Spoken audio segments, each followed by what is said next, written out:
Hi, everybody. Welcome to the Frontier BuildCast. This is not the show where we pretend that construction has one right answer.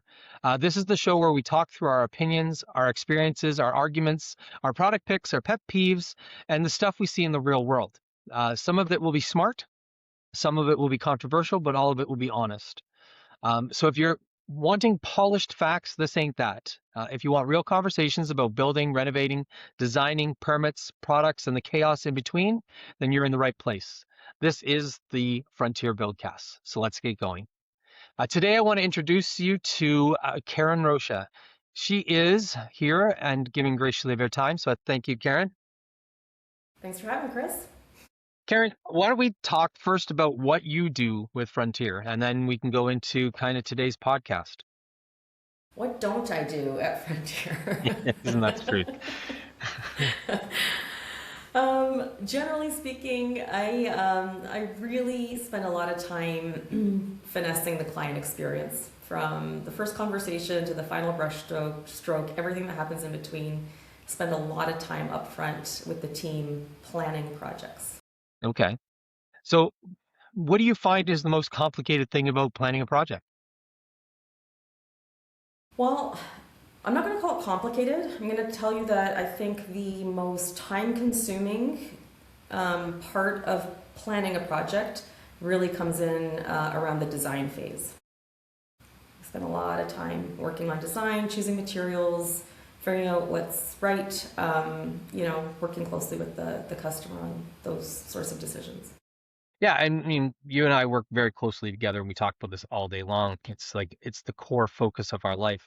I don't think people really realize how much energy goes in a company goes towards making sure that the experience that they're having is one that's actually meaningful, productive, um, has a concise end, right? I mean, there's so much that goes into the behind the scenes of the construction world that people don't get to see.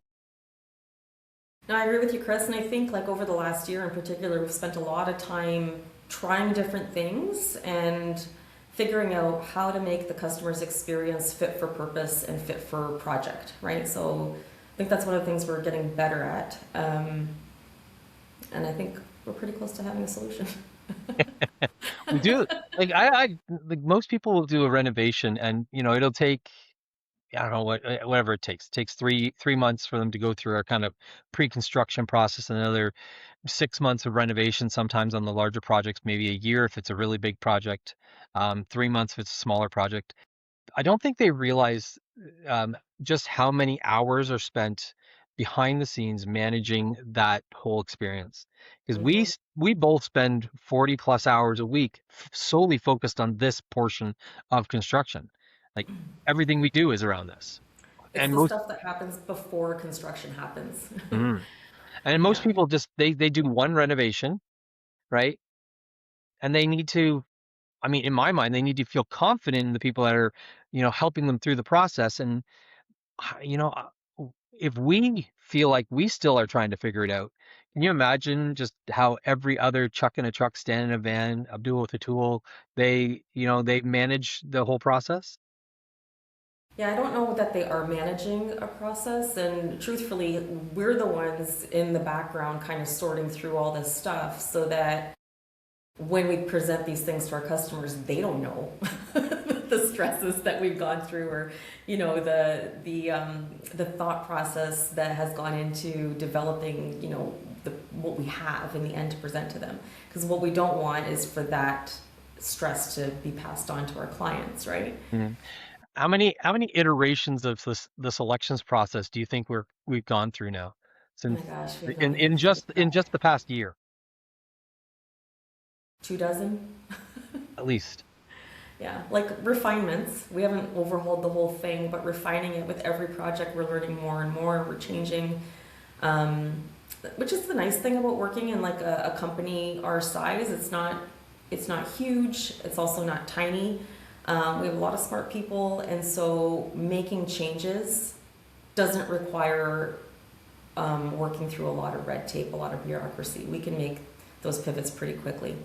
Um, but yeah, we've made a lot of changes over the last year. And I think back to our conversations earlier this week about the selections book. And we're trying to make it easier for people to understand where their budgets go when they're making selections. And in my mind always goes back just because vanities are just an easy one for me to reference.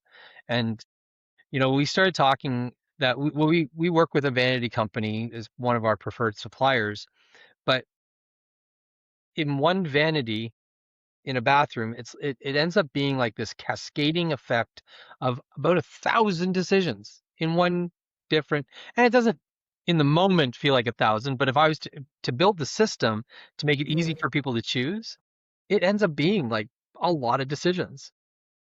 It is like one vanity. There are at least, I would say, 8 to 10 decisions that need to be made. So let's start. Let's walk me through it for a minute. So if I was to be, sitting with you and you're saying, well, you need to choose your vanity for this bathroom, and we just use the one supplier in their own and their stock only. Now we don't think about the billion things we can get off of Amazon or other places. Custom. Right. So Yeah. let's just walk through the decision tree of that one supplier. Yeah. So first, what do we need? First, we need to know what the overall dimensions need to be. So that's something that we would advise on, right? Based on the overall layout. So if I have a 60-inch space, I Yeah. can fit a 60-inch vanity. I You could fit in a single vanity or a double vanity. Which one do you want? So a 60 inch, a 48 inch, I could do a 54 inch, I could do a 36 Mm-hmm. inch, a 24 inch, and that's just one decision right now. Mm-hmm. Yeah. And then from there, what? And then, what orientation do you want in terms of your cabinets versus drawer space? Cabinets left, What? cabinets right, drawers Yeah, left, drawers right. drawer bank in the center, or do you want them flanking? What style doors do you want? What color do you want? What type of hardware do you want? Do you want handles or knobs? What countertops do you want? What sort of faucets would you like? Handle or levers? You call them levers? No. Sure, I can call them a lever. I I know. understand what you mean. Anyway, yeah, that's related to one thing in the bathroom, the vanity, which often is like the vanity and the shower are going to be your showpieces, right? So those are the big ones. I think very often about because non-customizable pieces are, I mean, is it customizable? Or is it just like the kind of the types of decisions you get to make in one thing. Because if you get a toilet, there's only so many toilets out there. I mean, you can get electric toilets, bidet toilets, and all kinds of other things, but there's not like customizable stuff inside of a toilet really. Maybe the seat, right? But Hmm. you're not having to pick the tank, and you're not having to pick the bowl, and you're not having to pick the seat and the color. I mean, I don't think you can get anything but a white toilet anymore. I don't know. I would strongly urge a customer not to consider a non-white toilet. I I sent you I just thinking back about what we kind of I send you TikToks and videos, and sometimes I send you the those little board panda Instagram things. I Hmm. think I sent you a list, a kind of a pod, whatever it's called, a story of bad design choices. Did you Yeah, you did. did Yeah, you you look did. through those? Of course I did. Yeah.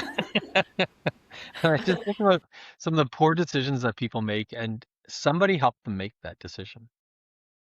The companies made like the beds, like the one that gets me is there's a bedspread, and I pull it up, but it's a It looks like a bedspread that murder scene. looks like a murder scene on the bedspread, right? Yeah, It looks horrible. Or tiles yeah. that look pre-worn, so they look dirty right away. Or the bathroom fixtures that look like they've been used very well in a bathroom. Yeah, yeah. Yeah. Or it's just these utensils made out of silicone, but they've got a marbling on them, so they always look like Mhm. they got water stains on them, Yeah. right? Like design is so difficult. Like it's so difficult because I don't think anybody's got it really figured out, and it changes all the time. So how do people like pick things that they're going to spend $100,000 on their kitchen, $200,000 on the kitchen, $100,000 on the bathroom? How do they choose things that are not just going to go poof out of style? Well, I think this is where it really comes down to understanding your individual client's needs, right? I think we've come up with 3 different solutions. depending on the type of client we have, what they want, what they need. Because what often happens during design is that decision fatigue comes in. It's like there are too many choices, and our job as professionals is to help narrow those down, help give some guidance. Ultimately, the customer has the final say, but we should be helping them along the way, right? Yeah, Mike, our pre-construction coordinator, he's actually trying to convince me that it's only really two main options that people should be thinking about when it comes to how to pick design choices. We kind of talk about this three thing, but I don't think there's ever a time where people aren't going to need some sort of guidance from somebody. Mm-hmm. So we've kind of labeled it as like exterior interior design choices, right? So we would hire a third party person to help with the full interior design package. Mm-hmm. And then the second one is that we have our internal catalog, which is our preferred selections with our vendors and stuff like that. That we would help people through design choices and then customize certain elements of that, like might be floor choices and Yeah. countertop colors and stuff like that, right? Yeah. So I Yeah. think we've landed on that more recently than ever before. No, I agree with you. I think that we're 95% of the way there. What's the Yeah. last 5% that people forget about? Oh, good question. I'm asking hard questions. No, I don't. That's the thing we've got to figure out, right? That's what we like as we go through this. Like my mind always goes to that. Like we're getting most of the way. What takes us to the next level? Because it's like that march of nines, right? You can get 99% of the way there, but then it's the 0.9%, and that's 0.99%, and that's 0.999%, right? Because I don't think we're ever going to be 100% done. No, we can't. Like, I think what we've been trying to do is systematize it as much as possible to make it easier for everybody, both internally and for our client experience, right? That's really important that it seems seamless. But we're always going to have to take it on a case by case basis. At the end of the day, we're custom builders. We're not building a box, right? Hmm. So there's always going to have to be a little bit of hand holding or, having a pivot depending on the situation, depending on the client and their specific needs. Have you ever found anybody that liked the same things in a row? Two people in the same time? No, Like, every project is different, right? how do we like walk people through our process then? Maybe you can do that. Maybe that'll The help. design process. Yeah, maybe that'll help people understand the process a little bit better. I mean, it really starts with figuring out a layout. Where do things go? So if we're talking about a kitchen, what is the cabinet layout? Is there going to be an island? Bathrooms, same sort of thing. Doesn't really matter what it is. And then from that, figuring out what are all the selections that need to be made. And I think most people would be astounded by the number of selections, even for a simple project, because we have to make decisions around flooring, trim, doors, lighting, fixtures, countertops, cabinets, backsplashes, if there's a shower involved, all those things need to be decided. So we end up with a list of like 100 or more selections that need to be made. In Um, one space, One renovation project, one renovation potentially. project. Yeah. Some of them like Even a simple bathroom is probably going to have 20 to 30 decisions to be made, like for finishes and fixtures. finished, yeah. It's kind of crazy, when you start to think about the Yeah. selections. It Yeah. baffles my mind, and it's something that I'm not great with. Like I Yeah. just cannot coordinate things as well as other people might be able to do. Yeah, Um, so we can go the more streamlined, simple route, which is working through our catalog because we've already narrowed it down to say in terms of faucets, you might have between 5 and 10 to choose from, depending on the style you want. So I think that's a good starting place, and it gets us most of the way there. Things like flooring, people typically are not able to choose that from a catalog. You want real samples in your hands. So that's where we have our sample books and we can share those. And for people who want really like a full custom experience, that's where we do engage with, you know, an interior designer, a professional who's really good at making spaces pop and giving you that wow factor, right? So why, like, when would somebody like engage an interior designer? Would they do that before or after? Because that's something that I'm still battling with in my mind. If we had an interior designer go and meet with somebody before they've even talked about the feasibility of a project, is that the right time? And I I don't, don't know the I don't answer. think so. I still think feasibility comes first. And for those that don't know what feasibility is, it's basically a site review and kind of the the risk review of your property and project. Yeah. So we can identify maybe some of the stuff uh, that you haven't noticed or that we've commonly found as a stumbling block for people's budgets. Yeah, project constraints, risk review, what are we working within? What are the parameters that we can build within? And then designing within those parameters, Because right? contrary to popular belief, not every project can actually be built, regardless of how much money it is. Sometimes there's just too much red tape, too many, kind of agencies in the way. And the biggest one being like floodplain hazard land, stuff like that. I had that yesterday. Yeah, I was going to say, talk to me Yeah. about that.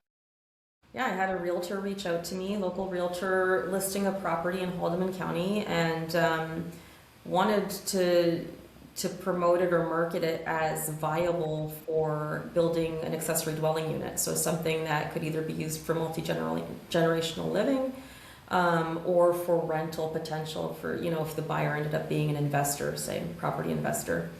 Um, she reached out to me and asked me if I could do a high level feasibility study. So, is this a good property to build an ADU on? And, you know, quickly found out that actually it's not. It was a pretty quick and easy no, because that property sat on the floodplain, on, you know, was part of the conservation authorities, whatever you call it.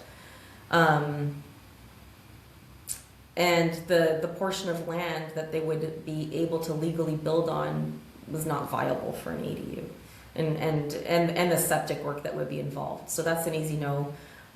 So that realtor needed to change her marketing strategy. So, which is good. Like, she knew that up front. She didn't make that mistake. So I like that, we have these strategic partners that, think of us as their, as a go-to for before they start making big decisions. And, most people can call us up and say, hey, based on this idea, do you think it's even worth us having a conversation? Um, Hmm. I think that's a really great place for people to start. At the end of the day, we're not going to build for everybody. That's just not our style. Not everyone's going to be our customer. Not every project's going to be able to be built. But I think everyone needs to have someone to at least bounce ideas off of. Yeah. I don't know about you, but I'm a verbal bouncer. Like I need to verbally talk my ideas through. I Uh, think you do know about me. We are the same. I do know about you very well, to be I honest think about we're this. constantly bouncing ideas off of each other. And sometimes they're just bouncing back and forth. Those ideas Mm. never actually get solved because they're spinning wheels because we have differing opinions.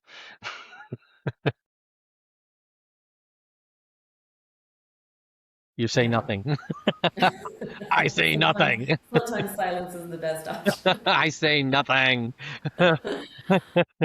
You can't make me talk. What was it? Um, it was my understanding I wouldn't be managed. Yeah, this is my understanding. Why did you think that was my understanding? It was my understanding. Yeah, so like the understanding, like the whole idea of like the construction process. I mean, there's so many different things like people need to understand that I don't get, right there. And there's so many products. That's the thing. Like, there's just so many products. Hmm. The world is flooded with options. I think about I mean, I sold real estate for 20-ish years, and I walked into houses when I first started in real estate in, the early 2000s, and it was, every house basically looked exactly the same. Amazon hadn't started yet, and, Hmm. Wayfair hadn't started yet, and, this just the ability to get products was really, just the showrooms and or the local box stores that you might have, and now it's just like this explosion of options and choices that people can make. And I just, how do people navigate that? Like, really, I don't know how people navigate it. My brain breaks when I think about it. Well, that's why it's our job to make the whole experience easier for our customer. I don't think we've perfected it, but we've definitely made it a lot better. And the feedback that we've been getting has been extraordinarily positive, especially, for our most recent projects. But yeah, I mean, the sky's the limit. It can be overwhelming. I would rather take that on myself than pass that on to my customer. And the truth is, like nowadays, most decisions can be made online, like by looking at a catalog or sharing a link with somebody.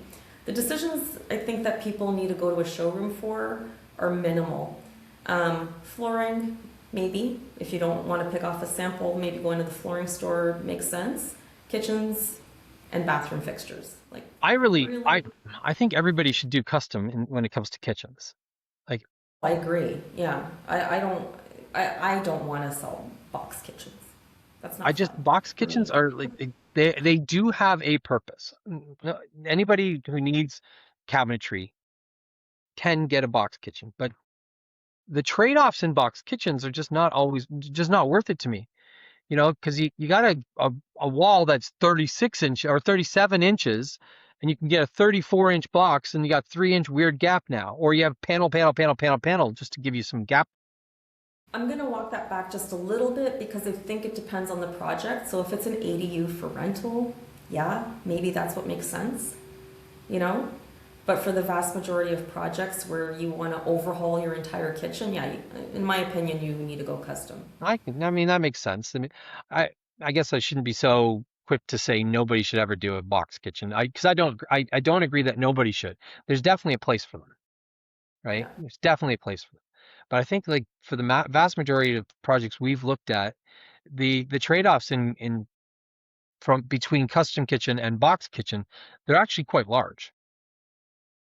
They're large, and I think people think that going with like say, a mass producer of kitchens that you put together yourself, not going to name anything in particular, is a huge cost savings. But actually, what we found is that from a budget perspective, it actually doesn't save a lot of money. Not a It ton. definitely doesn't save time, does not save frustration, and you still don't end up with a kitchen that works the way that you really, really want it to. You're making concessions, Absolutely. right? I mean, I can think back at a few kitchens that we've put together from some of the box stores that came parts missing, Yeah. came where what you ordered wasn't actually what arrived. Sizes were different than what you expected. The color, the finish wasn't exactly what we expected. Then trying to get them to return or fix or repair anything was almost impossible. Hmm. Um, it and for us, if you're doing it yourself, literally, you're probably saving some money putting a box kitchen in. Um, but if you're hiring anybody to put those things together and or hang them for you, the amount you're going to save has been spent in labor costs, Hmm. right? The putting them together. I mean, I've put a bunch of box kitchens together, the cabinetry together in my life, and I've lost many years and gained many gray hairs because of it. I hate it so much. Lose a whole relationship. They call it a marriage test, right? Like for a reason. So Excuse me. my wife knows not to bother me while I'm doing those kind of things because I become a grizzly bear. No, my husband doesn't even ask me to help if that, like if we had to put a bookshelf together, which we have in the past. I just stay in my lane. I go do Yeah, something else. it's a nightmare. It's Yeah, a it's nightmare. really bad. Yeah, I can't stand it, really.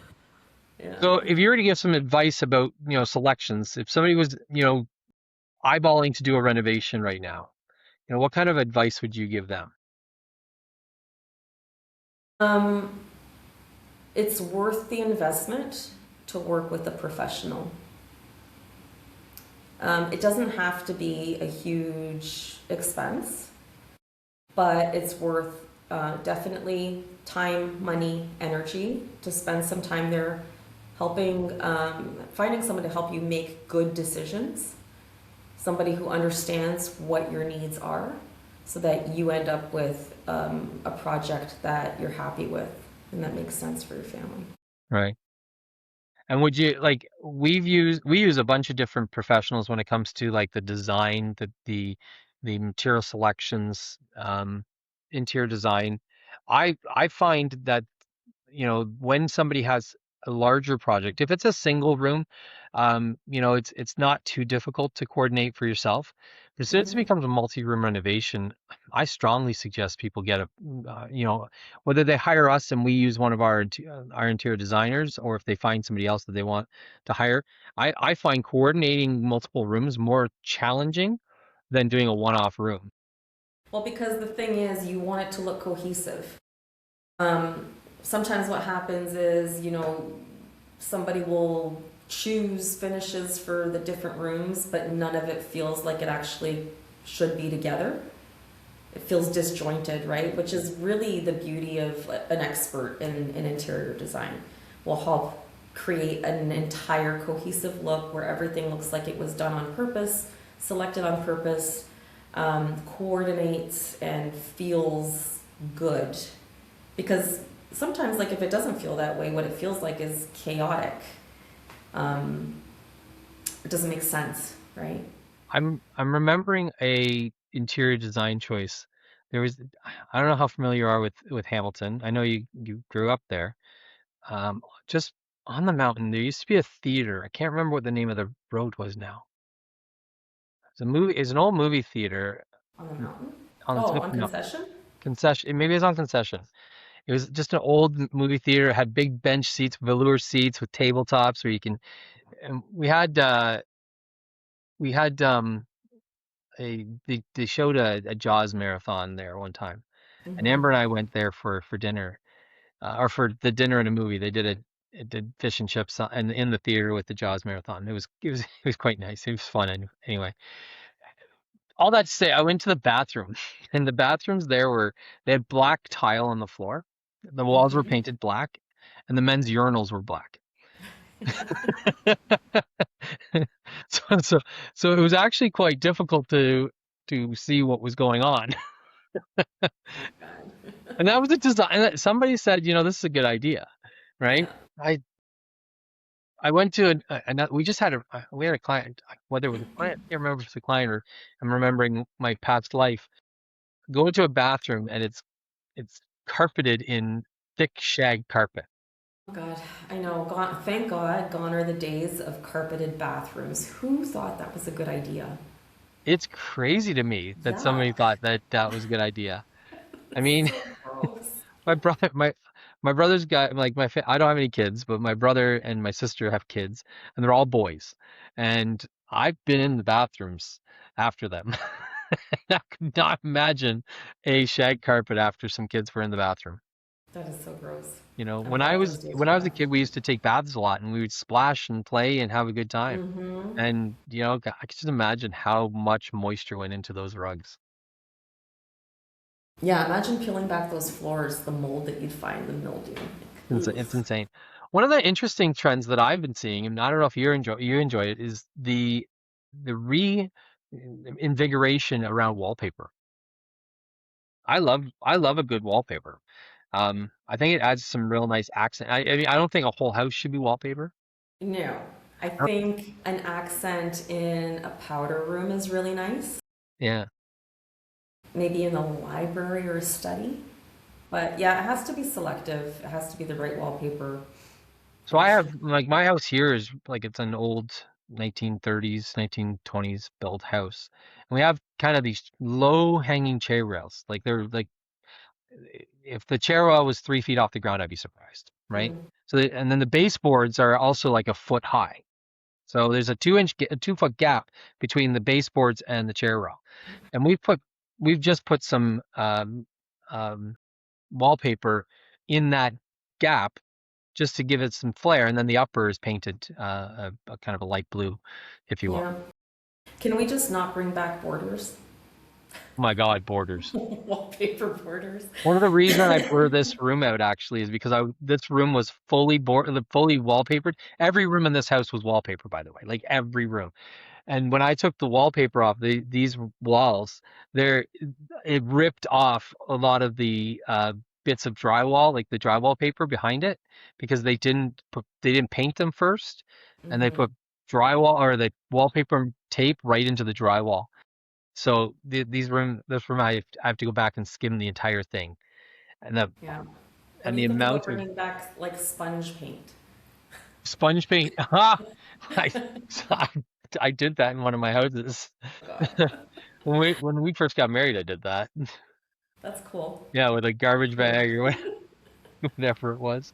Yeah, we did do that. It was so bad. Yeah, but this is why you hire professionals so that you Yeah, don't make those mistakes. Because when you're spending a lot of money on a renovation, you want it to be pretty well timeless, yeah, right?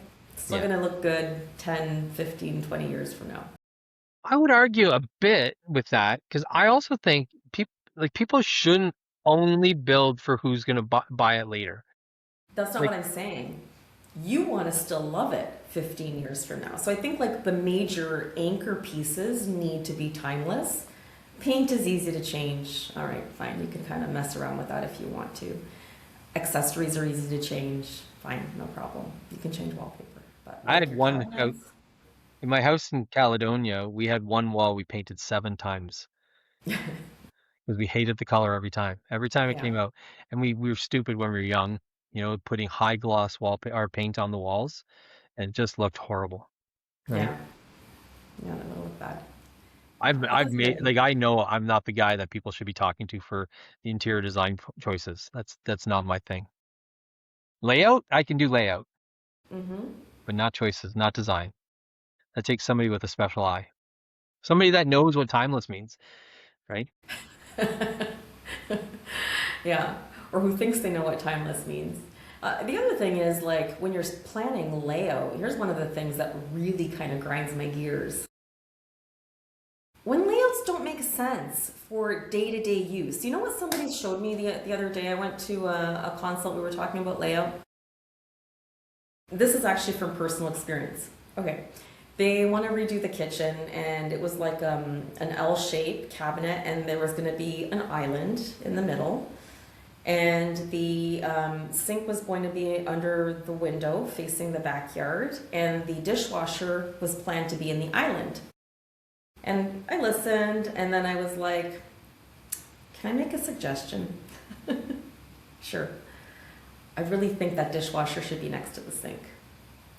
Because guess who has a dishwasher in their island across from their sink? Guess who hates that? You Uh-huh. know why? No, Because you take your dirty dishes from the sink and you dripping all walk over them the across floor. the floor and drip them everywhere and put them in your dishwasher. So you're constantly having to clean the floor. That's poor planning. That's really bad design, Bad design. in my opinion, Yeah, right? yeah, I did not design my kitchen. If I had designed it, it would be different.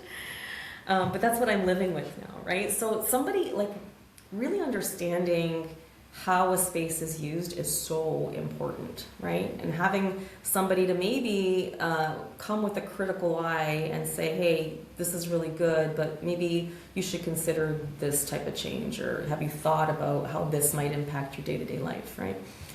So that's something I'm very, very passionate about. I Even love in that. terms of like planning outdoor spaces, like a deck or, a beautiful outdoor landscaping project. How you use that space really, really matters. Somebody, whoever plans that for you needs to understand, Yeah, right? yeah. Your dishwasher thing got me thinking about a marketing guy that I follow every once in a while on TikTok. His name is Rory Sutherland. He's an English or Welsh. I honestly am not great with accents, but um, I'm guessing English. And one of his things was, if you're doing a kitchen, why don't you just put two dishwashers in instead of one? Put two dishwashers in, and then you Mm-hmm. don't need any cabinets. You just Just keep. you just you you put the dirty dishes in one, Yeah, you run the cycle, then you take them out of them. When you use them, you put them in the next one.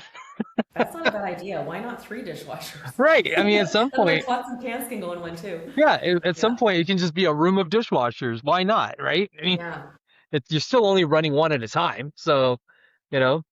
So it just got me yeah. thinking of that. Well, while we're talking about kitchen design and function, another thing that I love and that I always highly recommend people think about, drawers instead of bottom cabinets. Oh my gosh, game changer. It will Yeah. change your life. You will love your life. You will love your You mean kitchen. like pot drawers? Yeah, for everything. What do you think about like the pot racks? Personally, I don't like them. I just think it looks cluttered and messy. Yeah, no, my pot And bottoms are unless always you're a dirty. professional chef, do you actually need them? Like, I don't know. I use two frying pans at most at a time. Yeah. You know, and what the most I've ever had on a stove at any given time is four things. I have four burners. So so If your pots and pans are a work of art and you really want to display them, maybe. I just think I think it looks messy. I don't like a lot of clutter, but that's me. Everybody's different, right? So somebody who really, really wanted that, we would find a way, I think, to make it look beautiful. But I don't think that's the majority of people. there, there was a trend in the 70s and 80s, maybe even to the 90s, where in the middle of the kitchen they would have this boxed light, right, with the kind of the With stained glass, the drop, the drop yes, light with the stained glass, yeah, right? I always thought that was an interesting concept because you always look up, and one of the things I hate in lights is bugs. I hate looking yeah, up and seeing bugs in light, you know, yeah. and I look up in those and it's always there's always stuff. The And I bug don't even know house. how to get up there, but there's always stuff up there. Oh, they find a way. And the like any grease gets up into there, and it just always it's like a catch for that stuff, right? Hmm. You know, so I mean, there's certain things in design, especially with kitchen. Like I love a kitchen that has a really nice like hood vent for their stove, something that their stove is something that's actually moving stuff out of their kitchen rather than I keeping think stuff that's really inside. important because a lot of exhaust fans or hood vents are useless. But I really like an integrated one. I think that looks beautiful, like something that's integrated with the cabinets. And the other thing that I love in a kitchen, which is like oh, I'm not going to say it's new, but newer than like a tiled backsplash, is that continuous counter, the quartz backsplash going up the wall. I think it looks so clean and it is easy to clean. It looks spectacular. I really like that. I like that too. Yeah. Sometimes I like waterfall marbles countertops off of the like on island or something like that. And Yeah, in the right kitchen, definitely. I love a good breakfast nook. Like Yeah. I like entertaining in my kitchen. Like my family grew up in a kitchen where the table was like where everybody was. Just Yeah. all you were, and the kitchen table was like inside the kitchen, and we'd sit there and we would, you know, the a meal would last hours because we'd go from, you know, eating meal to eating dessert to, you know, talking about the day to playing games, you know, kind of all in a row. And Mm-hmm. so when we were doing some stuff at this house, we had a and our this house is kind of funky with its sizing, so an island wouldn't work. Like it's too narrow, and because so anyway, we had a company build us a custom kind of island table. So we have some shelves on one side and two bench seatings on the other, and it just we're always there. Like It's the place where everybody gathers. I mean, when we have parties, everybody's around the island, yeah, right? so to have a space where people can sit. And my kitchen, when if we end up having like sometimes 8 or 9 people in the kitchen, and there's Mm-hmm. literally no space where people sit. 8 or 9 people, there's just not. Yeah. There's two spots, and then if you're sitting anywhere else, you're blocking the aisles. There's just no more room. But it's just Mm-hmm. always the thing, right? People So for just stand. me, I don't have seating at my island. People just we stand around. We mingle. You nibble. Everything. It's a great place to like set up your food, drink station, whatever. yeah, I don't know. I think the one thing that people when we talked just a few, you know, a little while ago here about, you know, the idea of timelessness, and then you know, I think, and then the layout.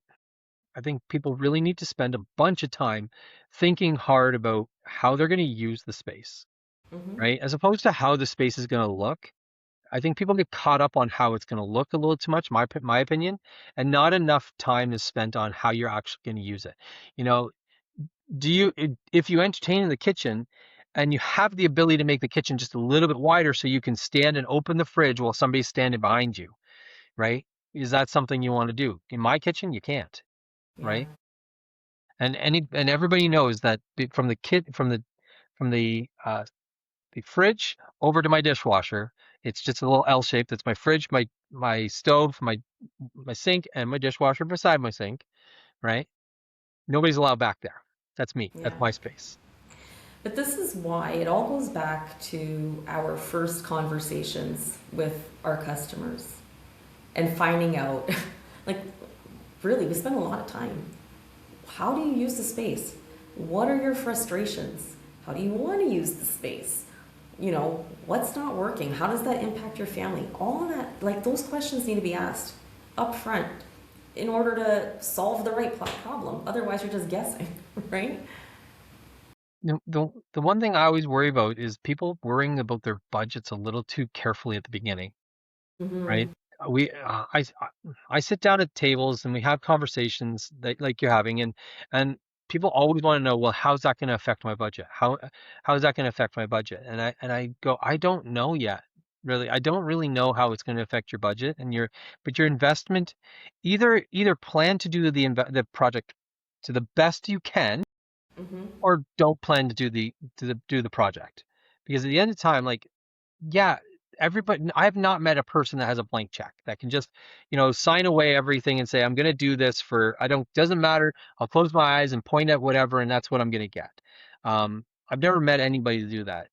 my, I feel like our role is like the arbiter of people's financial investment in these projects, is to say, based on what you have available to invest in the project, these are the options, these are the best, kind of bang for your buck, value for your buck.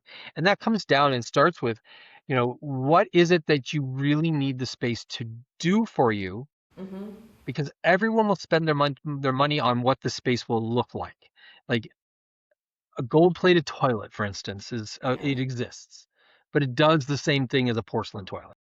Well, this is where I think we've gotten really good at backwards engineering projects, right? So finding out, like, where is a client, willing to invest, like what level, and then figuring out what the right solution is. And a huge part of that is actually in design and material selections. That's where they have the majority of control over what, where they get to invest a little bit more, or maybe, make a compromise somewhere else to kind of land where they want in the grand scheme of things. That's why I think our process works. I mean, we're not perfect. I know that, and we make our mistakes. And in fact, we just went through a review today, you and I, just before this meeting here, to Yeah. talk about the projects where we had change orders and why those change orders happened in the first place.